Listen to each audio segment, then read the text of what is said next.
гирке весом 5 ньютонов привязана нить, которая может выдержать натяжение 5,2 ньютона. Выдержит ли нить, если потянуть ее за конец вертикально вверх, попытаться заставить гирьку двигаться с ускорением 60 см за секунду в квадрате? В условии дано вес гирки 5 ньютонов. Нить может выдержать максимальное натяжение, напишем Т максимальное, 5,2 ньютона. Выдержит ли нить, если потянуть ее конец вертикально вверх с ускорением А равно 60 сантиметров за секунду в квадрате? Так у нас есть нить, которая подвешена к 5 ньютонов. Максимальное натяжение, которое может выдержать эта нить, это Т максимум, это 5,2 ньютона. Естественно, когда гирька просто висит без движения на нитке, она, естественно, не падает вниз. Почему не падает вниз? Потому что по закону Ньютона сила тяжести действует вниз, а ее удерживает сила натяжения вверх. Поэтому они оба одинаковые по величине, компенсируют друг друга, и тело находится в состоянии покоя. На него результирующая сила равна нулю. Практически мы можем написать вот такое уравнение в состоянии покоя, когда тело не двигается, что Т равно П. То есть они оба одинаковые. Натяжение нити и равно весу гирьки.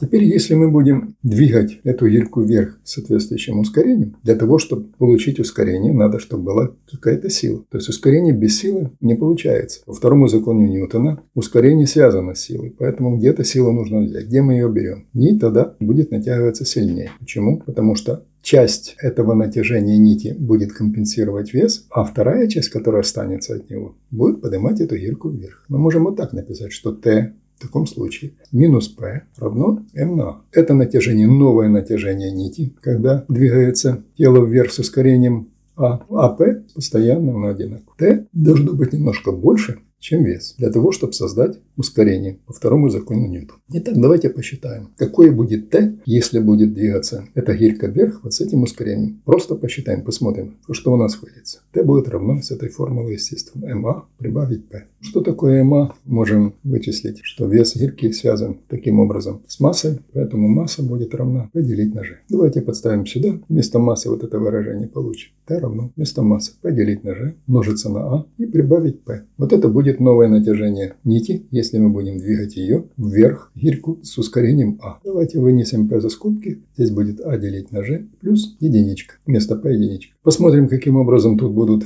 просматриваться размерности. Именные. P это ньютоны, а в скобках что получается? Тут у нас просто число, а здесь сантиметры на секунду в квадрате делить на метры на секунду в квадрате. Но мы можем эти сантиметры превратить в метры. Это будет, вот это отношение тоже даст число. Размерности у нас соблюдается. Давайте будем подставлять сюда данные. Итак, T будет равно P это 5 ньютонов, множится 60 сантиметров за секунду в квадрате. Можем поставить сразу 0,6 метра за секунду в квадрате. И делить на G 9,8 метров за секунду в квадрате. Как мы и говорили раньше, размерности эти, как дроби, сокращаются, плюс единичка. Итого будет равно 5 ньютонов, что множится на, разделим, это будет 0,061 плюс единичка. Это мы получаем 5,305 ньютонов, приблизительно 5,3 ньютона. Если мы попытаемся двигать гирьку вверх с ускорением 60 см за секунду в квадрате, тогда натяжение нити должно быть 5,3 ньютона, а ее натяжение максимальное 5,2 ньютона. Если мы будем двигать гирьку с таким ускорением, нить не выдержит, она порвется. Т максимум получается равно 5,2 ньютона, а Т